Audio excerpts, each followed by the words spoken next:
Hello everybody and welcome to this edition of my bicycle blog. You can see that my friend the bear is still here, still called the bear because we haven't got a name yet for the bear. In fact, we don't know what bear is in Swahili either. So if you can help us out on that, do get in touch with us through the Huddersfield Methodist website. Well, Bear won't be with me too much longer, I hope, because he should be going off on an adventure pretty shortly, because at the beginning of July, on the 7th to 9th of July, we will be having our Coast to Coast Cycling Challenge. And that's where our friends, the Three Bishops, will be off cycling from coast to coast, which is a route of 170 miles that they'll be taking in all sorts of marvellous sights on the way from Morecambe to Bridlington. And Bear will be joining them on their adventures during those 2 days. So, if you're interested in supporting that, do please look for details on our Huddersfield Methodist website, or you can go to the Just Giving website page, get in touch with Liz Bishop, who is helping to organise that. It's her family that are involved in this, and it'd be very marvellous. So, they'll be doing a great 170 miles in those few days. Well, I have to say they're going to be a bit quicker than what I'm doing, my 120 miles all the way down to the Ugandan High Commission in London. I'm making it there slowly but surely, each to their own. And I do hope that you will send in your miles that you're doing, whether cycling or walking or even running, so we can add to the mileage that we're doing for our project. So don't forget, this is all for Change Begins with a Bicycle, where we're raising funds for bicycles in Uganda so that we can change people's lives for the best. Our next challenge, in fact, because we've had a challenge of reaching Uganda, is now to walk all the way around Africa, and that is 18,950 miles. So keep going, keep sending in those miles, and let's see if by the end of our project time together we can have reached that goal. So there we go. Ted, you're going to be on an adventure, hopefully very soon.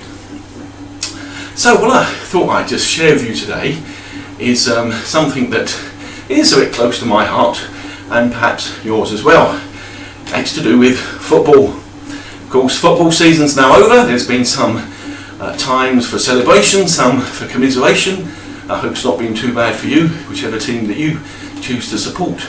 But of course, football's not just restricted to England or in Europe. It's a worldwide sport, and that's true in Uganda as well. In fact, it's a national sport for Uganda. So how did it get there? Well, back in 1897, football was brought to Uganda by missionaries. In particular, three are well known for this. They're called the Reverend Archdeacon Robert Henry Walker, George Lawrence Pilkington, and Alexander Gordon Fraser. And they set up football out in Uganda whilst they were missionaries to the country and working in that way as a missionary society. So they had a football, in fact, sent out from England initially. Well, after that initial start, in 1924, the Kampala Football Association was established, and they set up a major cup competition which was called the Kabaka's Cup, and that was a way of helping and create the sport and develop it further. In the 1940s, the Kampala Football Association became known as the Uganda Football Association. And in 1967, the Uganda Football Association changed its name to the Federation of Uganda Football Associations. It wasn't until 1956 that the national team travelled abroad, and its first overseas tour was in fact to England when they came over to play here. Now that team, and since then, has kept the name of, can you guess what it would be? It's the cranes. And of course the crane is the national bird of Uganda, and we can see it on the national flag as well. So it's quite appropriate that national team is called the Cranes. And sadly, although they play regularly, they've never actually managed to qualify for the FIFA World Cup finals. They do play in the Africa Nations Cup as well, and their best finish there was second in 1978. They have done a lot better in more local cups, in the CECAFA Cup, which stands for the Council for East and Central African Football Associations. Well, they've actually won that 14 times. 14 times. Yes, the last time in 2015, and they've been runners-up as a nation 4 times.